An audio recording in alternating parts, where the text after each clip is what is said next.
आज के इस सत्र में हम इलेक्ट्रॉनिक व्यवसाय के बारे में जानेंगे एवं इससे जुड़ी विभिन्न पहलुओं को समझेंगे।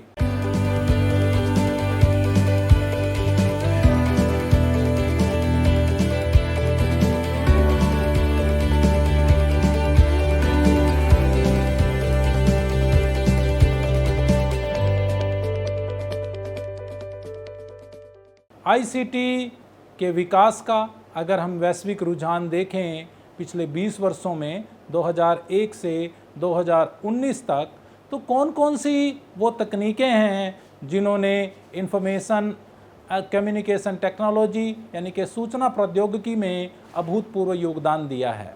इस ग्राफ को अगर हम समझें तो सबसे ऊपर की अगर हम लाइन देखें जो मोबाइल सेलुलर टेलीफोन की सदस्यता को दर्शाती है, तो हमें पता चलेगा कि 2019 में 108% सदस्यता मोबाइल सेलुलर टेलीफोन की हुई है। यानी कि अगर विश्व में 100 लोग हैं तो उनके बदले 108 मोबाइल टेलीफोन के सदस्य हैं, मोबाइल टेलीफोन के कनेक्शन हैं। इसके साथ ही अगर हम नीचे की लाल रेखा को देखें तो हम समझेंगे कि व्यक्तिगत इंटरनेट उपभोग भी 53% तक पहुंच गया है, जिससे हमें पता चलता है कि इंटरनेट और मोबाइल ये दोनों तकनीकें अब जनमानस के बेहद ही करीब आ चुकी हैं। इनमें भी अगर हम देखें तो हम समझ सकते हैं कि पूरे विश्व में मोबाइल सदस्यता जो मोबाइल टेलीफोन की है उसने एक बहुत ही ऊंची पहुंच जनमानस तक रखी है, चाहे वह गरीब देश हो या अमीर देश हो, लेकिन मोबाइल टेलीफोन ने अपनी पहुंच लोगों तक बनाई है। इसके साथ ही जैसे जैसे इंटरनेट और मोबाइल सेवाएं बढ़ी हैं, उसके साथ ही ई वाणिज्य एवं ई व्यवसाय की संभावनाएं भी बढ़ी हैं। ई वाणिज्य क्या है? इलेक्ट्रॉनिक माध्यमों का उपयोग करके किसी भी लेन देन को ई वाणिज्य के रूप में परिभाषित किया जा सकता है। यह इलेक्ट्रॉनिक माध्यम न केवल इंटरनेट अपितु मोबाइल फ़ोन, टेलीविज़न या कोई भी इलेक्ट्रॉनिक माध्यम हो सकता है। आमतौर पर इंटरनेट या कंप्यूटर की मध्यस्थता से इलेक्ट्रॉनिक नेटवर्क के माध्यम से जो खरीद फरोख्त की जाती है उसको हम ई वाणिज्य के रूप में परिभाषित करते हैं। इसके साथ ही ई व्यवसाय, जिसको हम ई बिजनेस भी कहते हैं, ई व्यवसाय का मतलब केवल उत्पादों को ऑनलाइन खरीदना या बेचना नहीं है, अपितु उत्पादों को अनुकूलित करना, उनके वितरण और आदान प्रदान करने के तरीके में भी महत्वपूर्ण बदलाव लाना ई व्यवसाय के अंतर्गत आता है। किस तरह से उपभोक्ता उत्पादों और सेवाओं के लिए खोज और सौदेबाजी करते हैं, कैसे उनका उपभोग करते हैं, ये सारी चीज़ें ई व्यवसाय में सम्मिलित होती हैं। ई व्यवसाय के अंतर्गत ग्राहक प्रक्रिया, उत्पादन प्रक्रिया और कर्मचारी प्रक्रियाओं को बढ़ाने एवं उन पे अधिक ध्यान देने का केंद्रीकरण सम्मिलित है।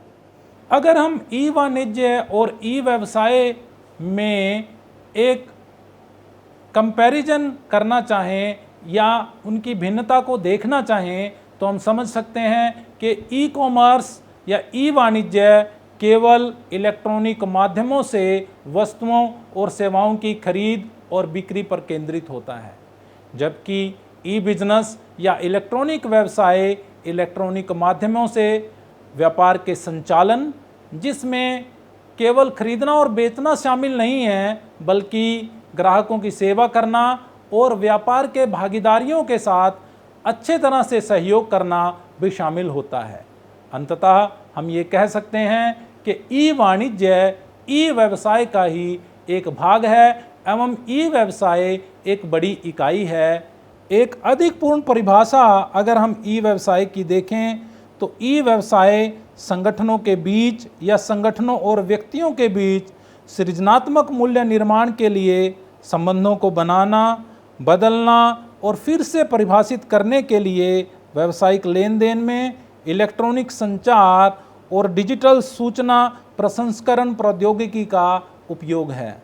इन सब को इकट्ठे तरीके से प्रयोग में लाते हुए किसी ई व्यवसाय की संरचना की जाती है।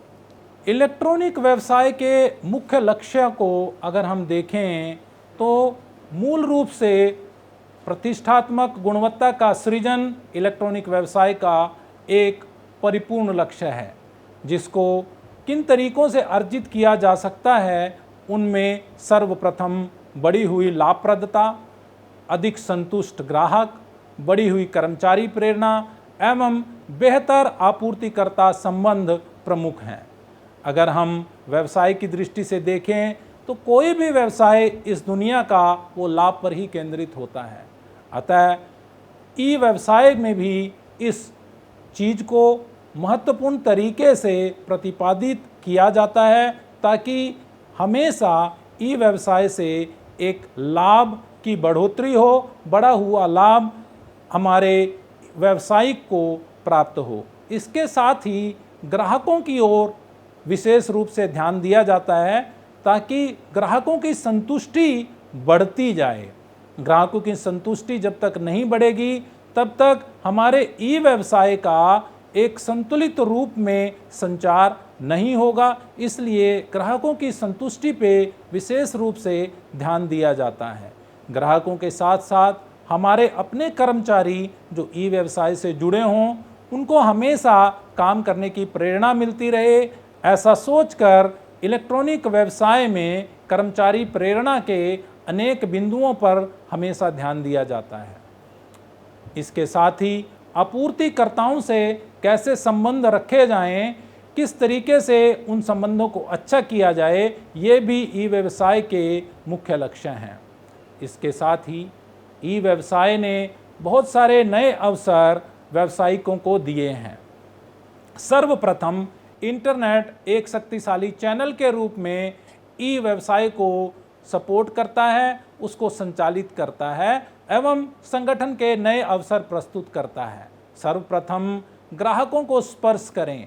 इंटरनेट के होने की वजह से हम व्यवसाय की दृष्टि से ग्राहकों के साथ बहुत ही स्पर्शात्मक तरीके से काम कर सकते हैं। उनकी इच्छाओं को, उनकी जानकारी को हम बहुत अच्छे तरीके से समझ सकते हैं और उसी तरीके से उत्पादों एवं सेवाओं का निर्माण कर सकते हैं।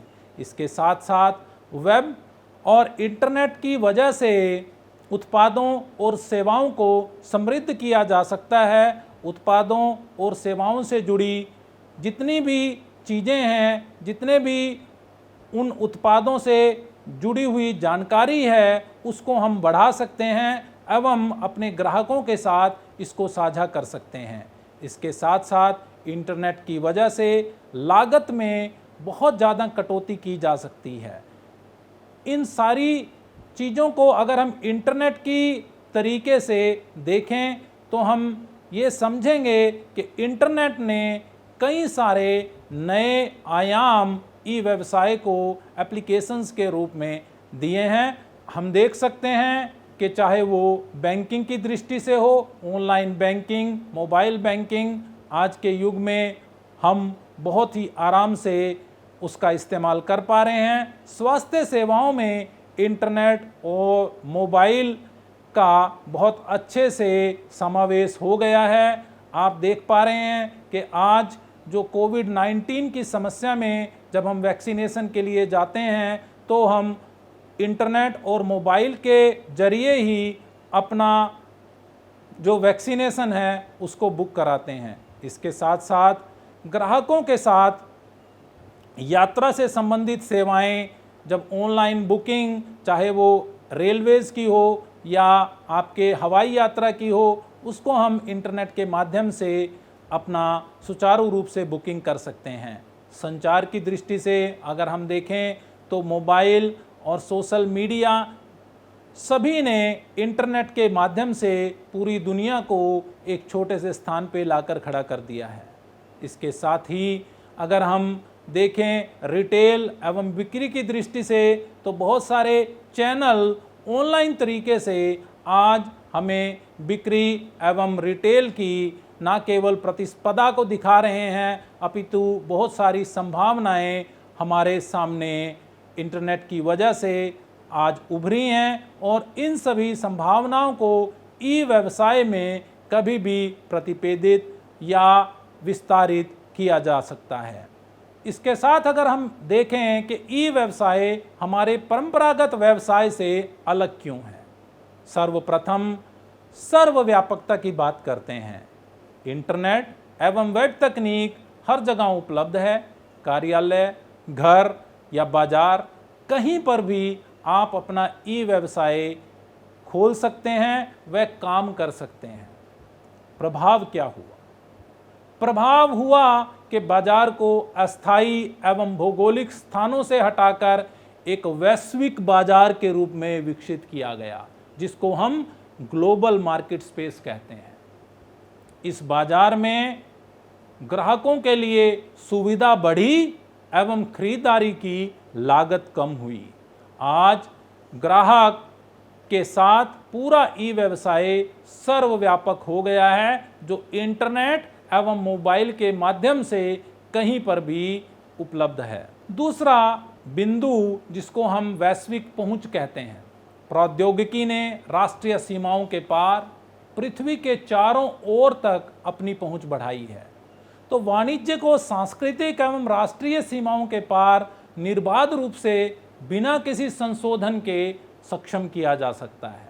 वैश्विक बाजार में, जिसको हम market space, global market space कहते हैं, संभावित रूप से अरबों उपभोक्ता और लाखों व्यवसायों को शामिल किया जा सकता है। आज अगर हम कोई भी व्यवसाय इंटरनेट के माध्यम से ई व्यवसाय के रूप में विकसित करते हैं, तो वो अरबों उपभोक्ताओं तक विश्व के अनेक कोनों में अपनी पैठ बना सकता है। इसके साथ साथ जो कोई भी उपभोक्ता है, वो दुनिया के लाखों व्यवसायों से सेवाएं ले सकता है। इसके साथ ही अगर हम मानकता के मापदंडों पर इसको देखें, तो प्रौद्योगिकी के मापदंडों में केवल एक ही मापदंड रह गया है, जिसका नाम है इंटरनेट।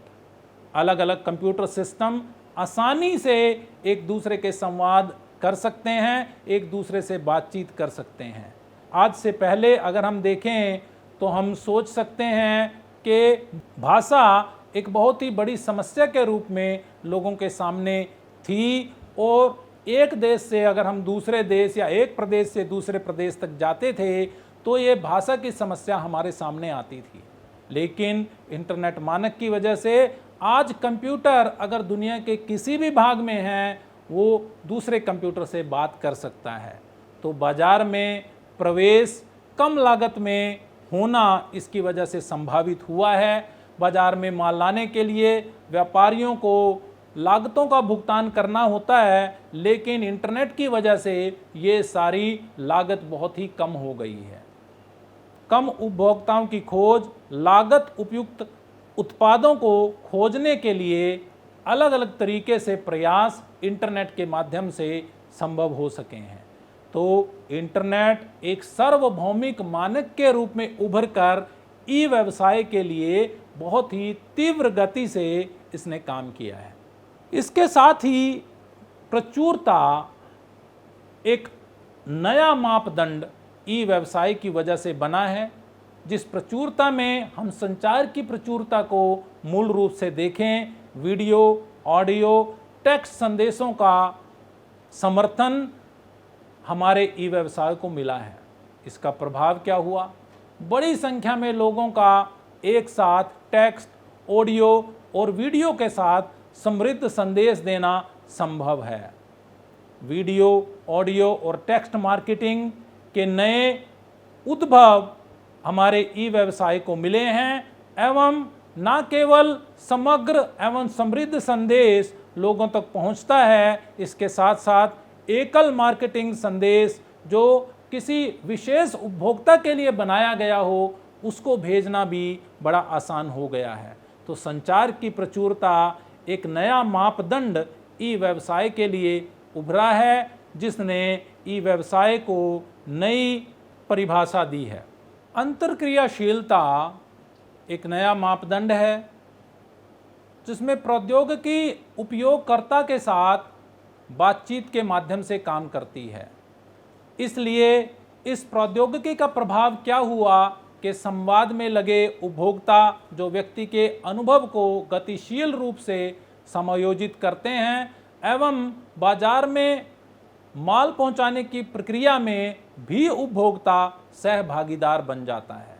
अगर आप आज देखें कि आपने अमेज़न से कोई सामान खरीदा तो वो सामान कब पैक हुआ, कहाँ से चला, कहाँ तक पहुँचा, ये सारे क्रियाकलाप में उपभोक्ता को हर समय जानकारी रहती है एवं उपभोक्ता को इस चीज़ का पता रहता है कि ये सामान कब उस तक पहुंचने वाला है।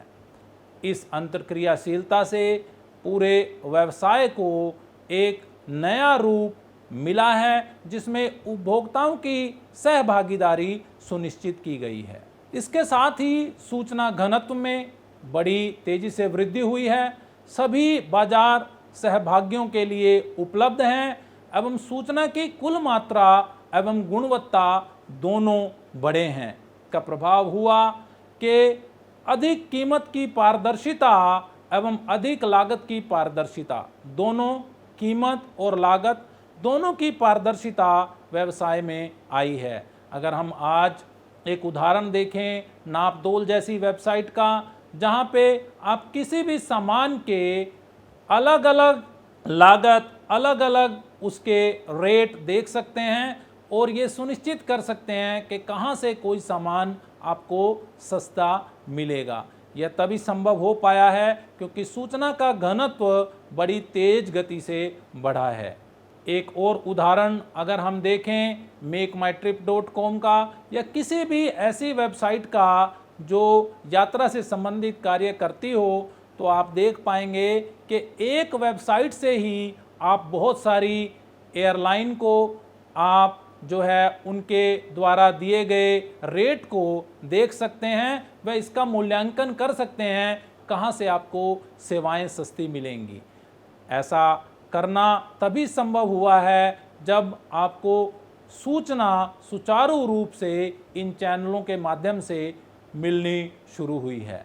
इसके साथ ही व्यापारियों को मूल्य भेदभाव में शामिल होने में सक्षम बनाता है एवं उसके व्यक्तिकरण एवं अनुकूलन की संभावनाएं उपभोक्ताओं को देता है।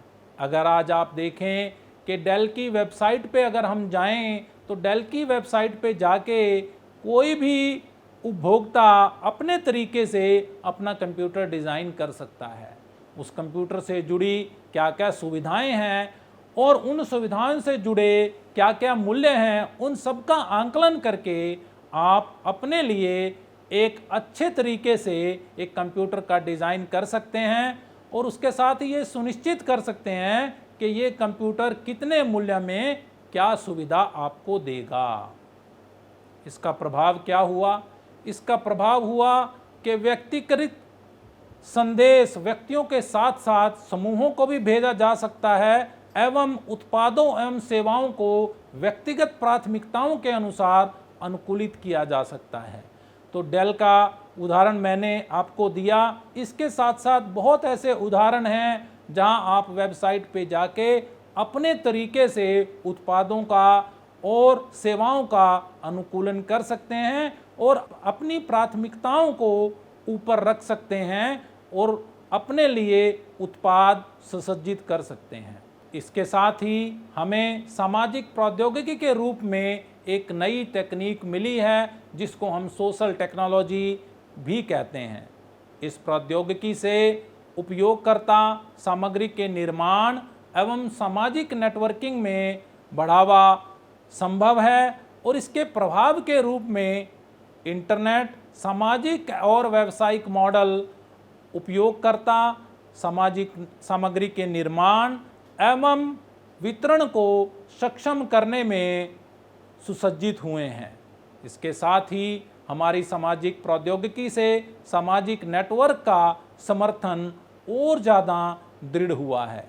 इस सामाजिक प्रौद्योगिकी में अगर हम आज के विषय में इसको देखें तो सोशल मीडिया का सबसे ही महत्वपूर्ण योगदान रहा है और उसके विभिन्न पहलू हमारे ई व्यवसाय में जुड़े हैं।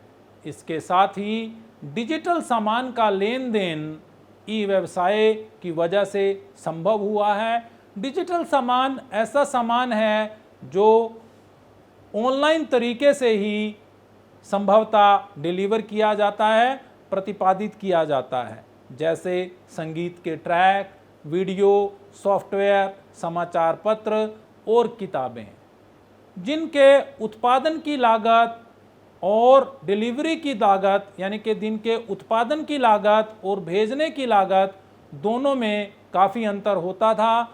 और अब जब डिजिटल सामान की डिलीवरी संभव है इलेक्ट्रॉनिक माध्यम से, तो उनको भेजने की लागत लगभग शून्य हो गई है।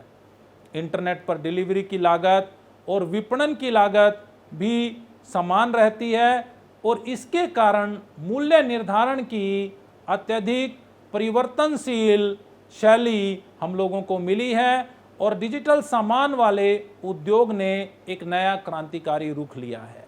आज आप अपने कंप्यूटर के माध्यम से घर बैठे ही बिना कोई समय गंवाए संगीत के ट्रैक, वीडियो, सॉफ्टवेयर या समाचार पत्र एवं किताबें खरीद सकते हैं और उनका आनंद ले सकते हैं। इसके लिए आपको कहीं जाने की और सोचने की ज़रूरत नहीं है। इसके साथ साथ इलेक्ट्रॉनिक व्यवसाय के आने से मध्यस्थता खत्म हो गई है एवं व्यवसाय बिना मध्यस्थता के काम करने लगे हैं।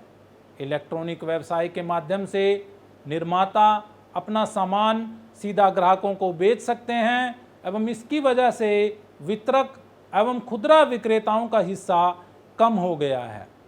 ग्राहक को सामान कम मूल्य पर उपलब्ध होने लगा है एवं जल्दी उपलब्ध होने लगा है। मध्यस्थता के हट जाने से निर्माता एवं ग्राहकों के बीच सीधा संपर्क हो जाता है एवं निर्माता अच्छे तरीके से ग्राहकों की ज़रूरतों को समझ पाते हैं। जब एक निर्माता अपने ग्राहकों को अच्छे तरीके से समझने लगता है तो इसका मतलब है कि वो अच्छे उत्पादों का निर्माण कर पाएगा, उनको समझ पाएगा और ग्राहकों की ज़रूरतों को अच्छे तरीके से पूरी कर पाएगा। इस उदाहरण को अगर आप देखें तो एक परंपरागत रूप से चले व्यवसाय में निर्माता, वितरक और खुदरा विक्रेता इन तीन माध्यमों से ग्राहक के पास कोई सामान पहुंचता है। अगर ग्राहक को ये सामान 900 रुपये में मिलता है तो उसमें एक बड़ा हिस्सा वितरक और खुदरा विक्रेता को जाता है। अगर हम इसमें से वितरक को कम करते हैं तो यही सामान ग्राहक को 800 रुपये में मिलता है, जो वितरक का 100 रुपये का हिस्सा था वो कम हो जाता है। सो निर्माता और खुदरा विक्रेता दो प्रतिभागी इस पूरी चेन में रहते हैं, लेकिन इसके अतिरिक्त अगर हम खुदरा विक्रेता को भी हटा देते हैं तो निर्माता से सीधा ग्राहक को सामान मिलता है जिसका मूल्य मात्र 600 रुपये रह जाता है। अगर इस उदाहरण को हम देखें तो 900 रुपये से ग्राहक को सामान 600 रुपये में मिलने लगा है, यानी कि 300 रुपये का लाभ ग्राहक को होने लगा है।